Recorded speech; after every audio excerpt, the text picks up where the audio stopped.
Oh.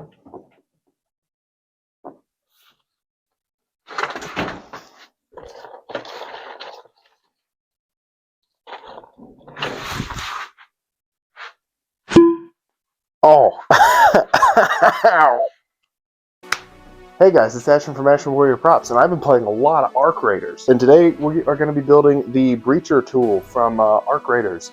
I didn't actually know what to call this. I could not, for the life of it, is not named in the game, to my knowledge at least. I've been playing a lot of it, and I cannot, for the life of me, figure out what the name of this is called.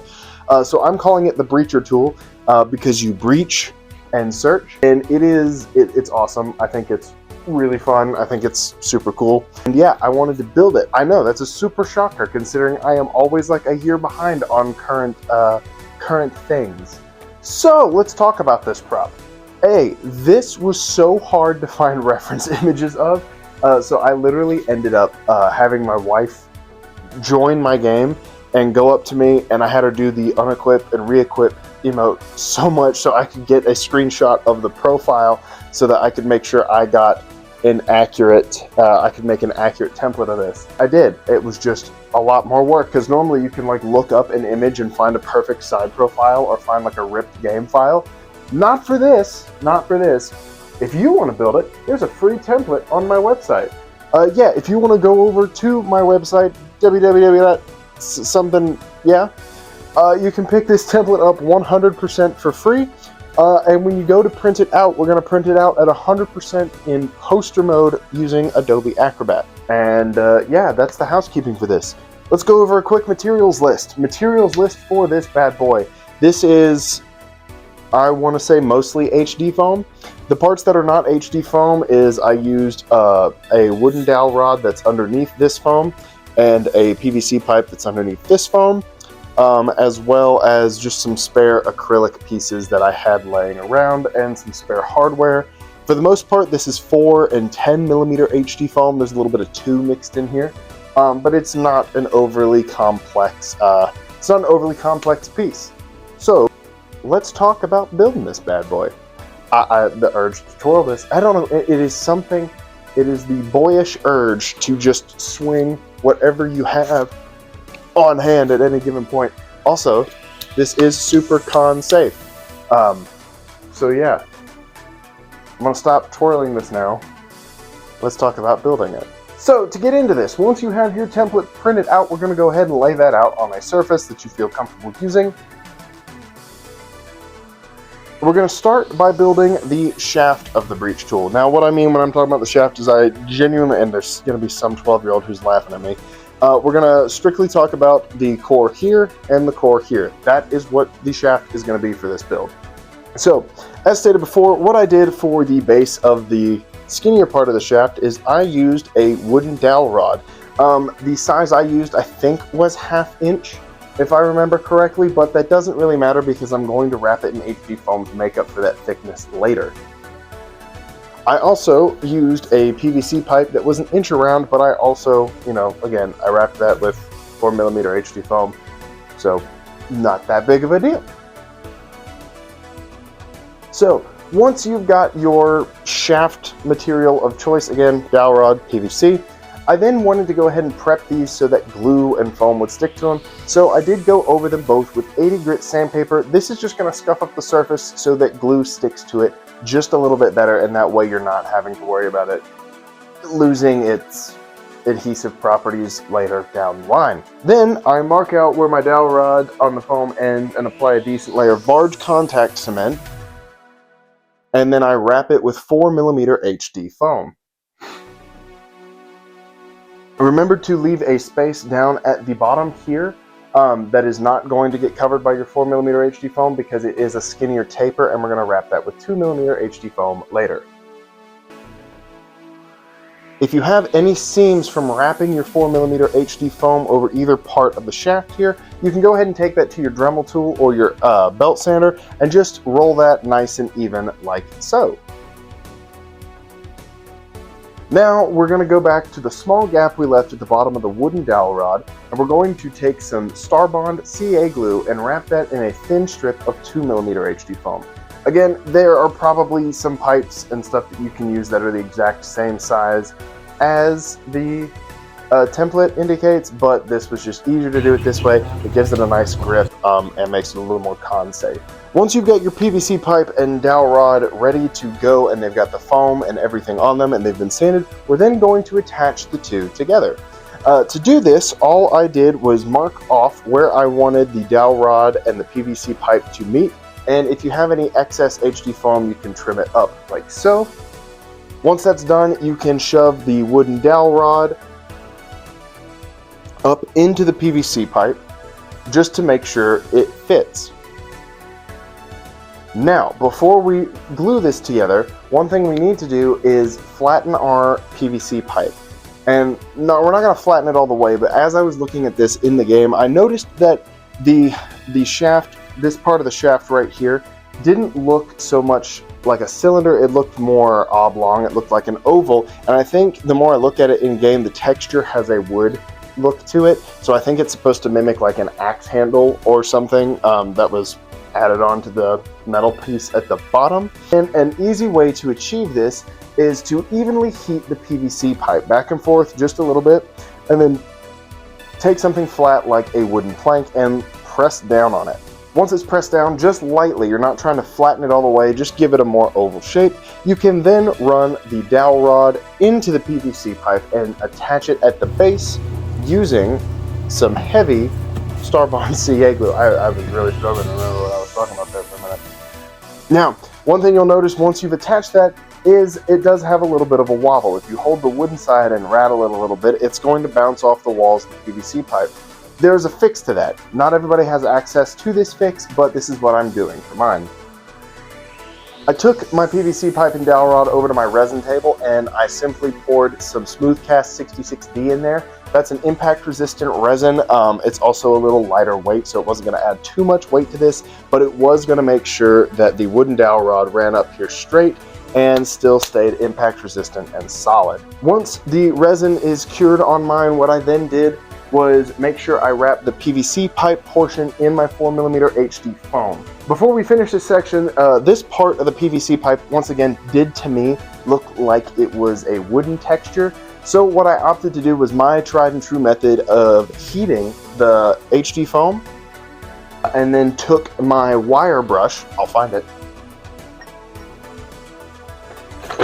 my wire brush.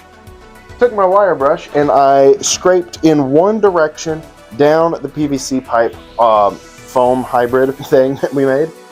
And what this is going to do is add a really nice wood grain texture that's subtle enough that it's not going to be exaggerated, it's not going to look cartoonish, it's going to look realistic, especially once we're done painting. Finally, once you've got your wood texture on there, I then went down to the very bottom section, just where the wooden dowel rod section meets the PVC, and I wrapped this with a layer of 4mm HD foam just right down here. It's about an inch and some change wide. This to me is supposed to look like a coupler. Like if you think of like a PVC pipe, you get those pieces that connect the two together. That's called a coupler. That's what this was supposed to mimic to me. Once that's done, we then have the base of our build completely, well, almost done. We're then going to move to the head of the breacher tool. Now, the head of the breacher tool to me looks like it's a hybrid between a pick and an industrial hammer. So what I did was I started with the half that was the pick. So I cut that part of the template off, and then I made a stack of foam that was exactly 12mm wide. Now, to me, you can kind of mess around with the thickness a little bit, and as long as you get 12mm, if you're following this guide 1-to-1, I did a 12mm thick piece that does taper off there at the end of the pick. To make the 12mm thick piece, I stacked two 10s together, two pieces of 10mm HD foam, and then sandwiched that between two 2mm pieces of HD foam just to make sure I got a nice, I think I said that would make 22. That would make 22. This one was, scratch that. You're gonna make a brick that is 14mm. Whew, golly day, I'm doing wonderful. Once you've got that done and dusted, you've made a stack of 14mm thick HD foam right here. You can then cut out this shape. Once that shape is cut out, I then took my Forstner bit on my drill. You can also use Dremel tools or stone heads or sanding heads on your Dremel to create the holes that are right here. Notice this until much later, but this bevel that you see here does not, to me, extend all the way down the width of the pick. For me, what I ended up doing was come down to this bottom 2 inches, and I just took that to my belt sander and just gave it a nice taper, like so. Once that's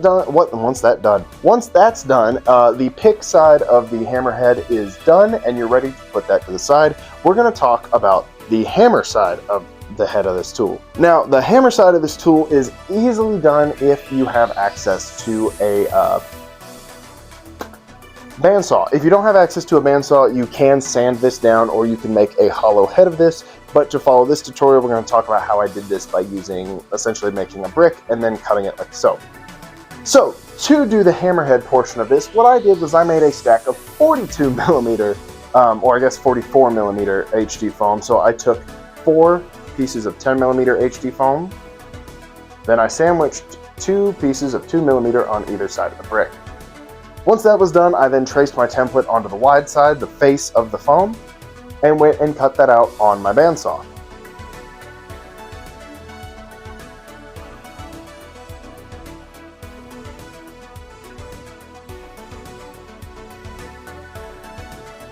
I then brought that back over to the table and traced the top part of the template, like so, and went back to the bandsaw and cut that out. It's easiest if you want to do something like this. Once you've cut the side profile out, take those pieces that you cut off and attach them with tape back to the brick, so that way it has a flat surface to go on your bandsaw with. Once you've got the hammerhead done, if you feel like you do need to sand it, you can sand it with a belt sander or your orbital sander or whatever, anything that's got a flat base to sand it with.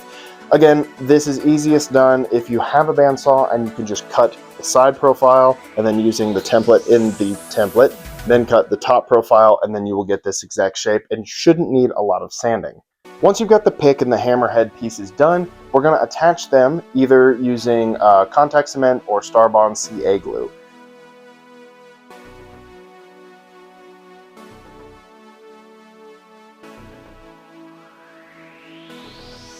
We're then going to move on to the next tool of this multi-tool.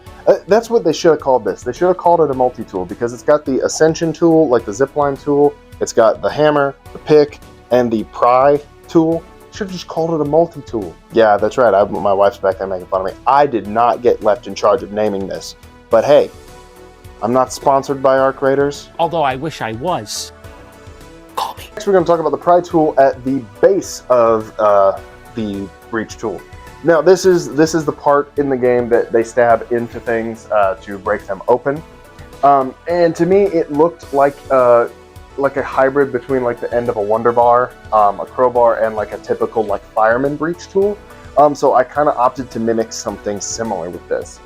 Now, for this, what I did was I cut out the base blade shape out of 2 pieces of 4mm HD foam, and I cut them out using my bevel tool. If you don't have a bevel tool, it is the best thing on the planet if you don't like sanding, especially edges like this.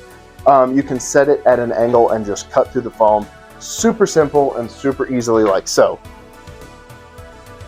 Once I had those 2 halves of the blade cut together, I then made a slight channel and put a 3mm carbon fiber rod in there. This is just going to give it some rigidity so it's just not super floppy all over the place. So I ran that in and tacked it in with Starbond medium CA glue. If you don't have a bevel tool, you can absolutely take a Dremel to the base of this and get a similar result. Now, at the base of the pry tool, it looks like there is a coupler holding it on. I didn't have one that was exactly the size that I indicated in the template. So what I opted to do was take a piece of 4mm HD foam and bevel cut 2 ends and roll it together like so to create this like cylinder shaft.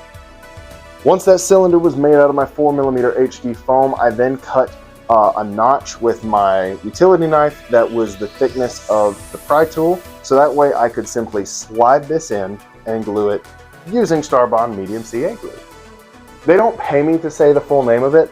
I just I like the stuff a lot, and it just rolls off my tongue better when I say it that way. Again, these guys don't pay me, but I do love their stuff, so please go check them out if you haven't already.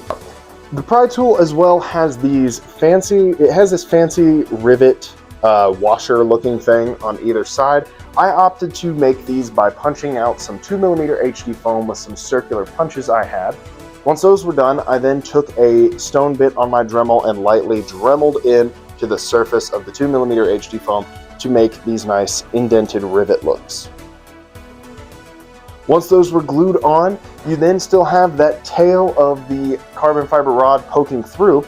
I then went back to the wooden dowel part of our shaft, drilled an appropriately sized hole, used some Starbond medium CA glue, and slid the pry tool back in place like so.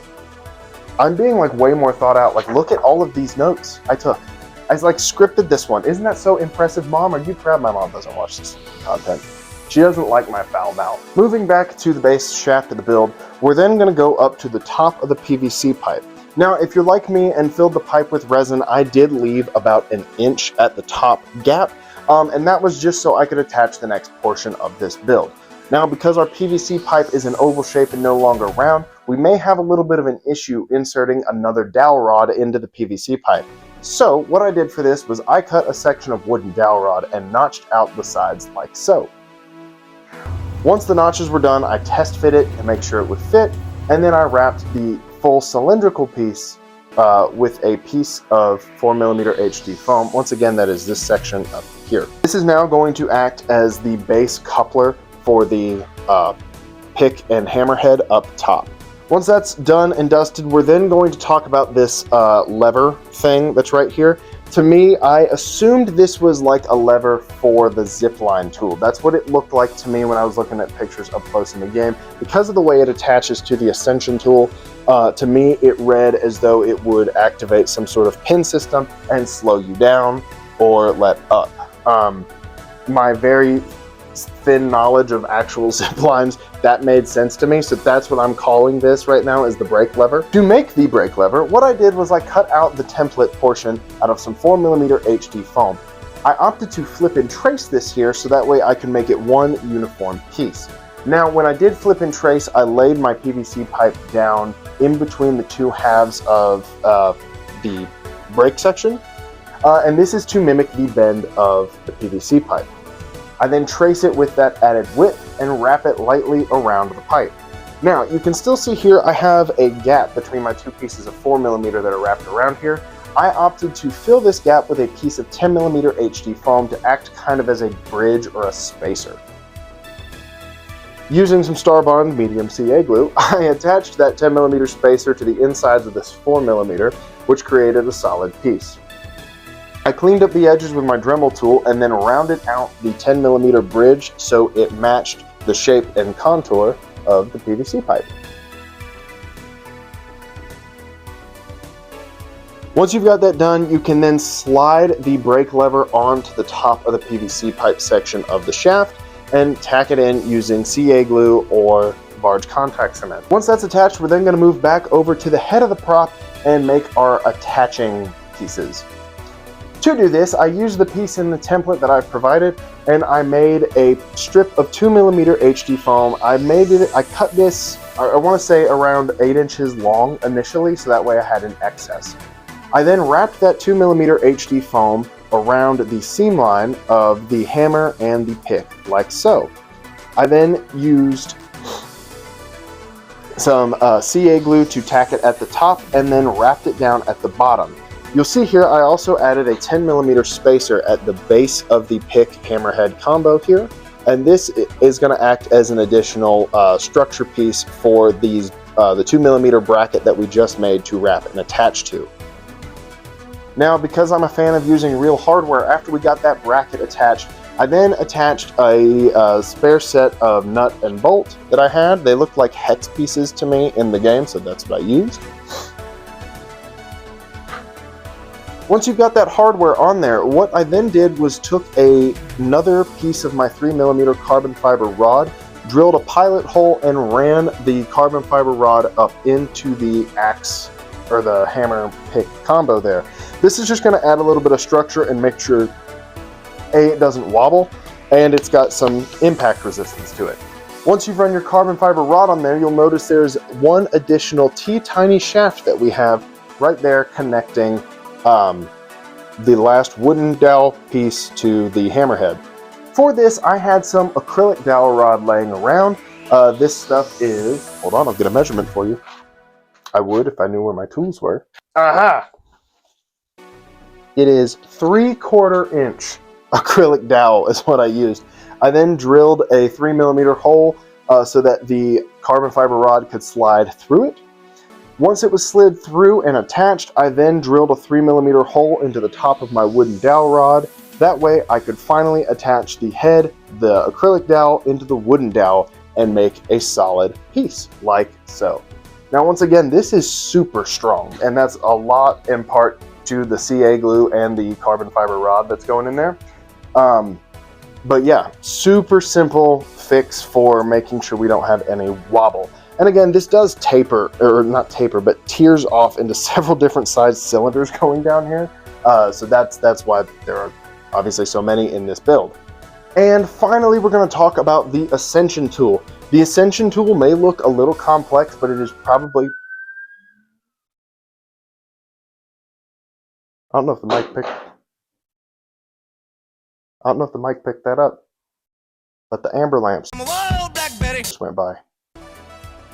The ascension tool. The ascension tool is probably the easiest portion of this build because what we are going to do is take the two different shapes that are in that template, and we're going to trace them twice and cut them out of 4mm HD foam.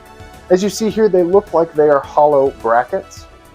And so what I did was I cut each shape out of 4mm HD foam and then cut a bridge/spacer piece also out of 4mm HD foam to provide a gap between the two. You can also use some acrylic rods like so to attach the outer roller pieces, and I actually used real hardware to put these together. Once you've got the two pieces of those ascension tools stacked together, you can then slide them into one another like so and attach them using CA glue. Now, very finally, what you can do is take some actual hardware and just attach them in the certain places where they look like they would go in real life. Based off of some actual zip lining tools that I see that saw, this is what I based my screw placements on. Once you have your ascension tool made, you can then simply attach it to the side of the upper shaft like so. Now to attach it to the upper shaft, I did do, once again, Starbond medium CA glue. Now, one thing I didn't notice till literally last night, but I did make it look like a coupler by taking some 4mm HD foam and simply wrapping it around the attaching points like so to make it look like it was a metal piece that got clamped on. I didn't get a clip of that because, again, I didn't notice that till late. And with that, this prop is done. I very much love this prop. This is such a fun, just have to swing around the house prop.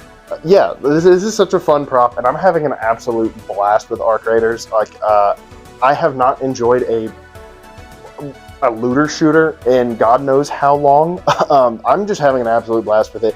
The community, though, is exactly 50-50 great and also ass. I am having a blast playing a character. I am calling myself the Raider Killer, so if I see you out in the field not helping other Raiders and instead killing other Raiders, I'm coming for you. Peace to the wasteland is what I was screaming the other night while I was playing. So if you see me out in the field and you take a pop shot at me, I am the Raider Killer. But yeah, I hope you guys enjoyed this video. I hope you're enjoying Arc Raiders. I am having a blast with it. And it's nice to have a prop that is from a current thing done in a timely fashion. And yeah, like I said, this is super fun. If you want to see another Arc Raiders prop, I was thinking about maybe doing the Anvil or maybe the Pharaoh or the Rattler. So if you want to see some more Arc Raiders content, please let me know. I'd love to hear some feedback on it. I've got a lot of other stuff going on at the moment. I am recording Melania's helmet build, and I'm going to try to have Wilder's helmet done for the release of the Night Rain DLC. Yeah, and I think that should do. I guess thumbnail pose time.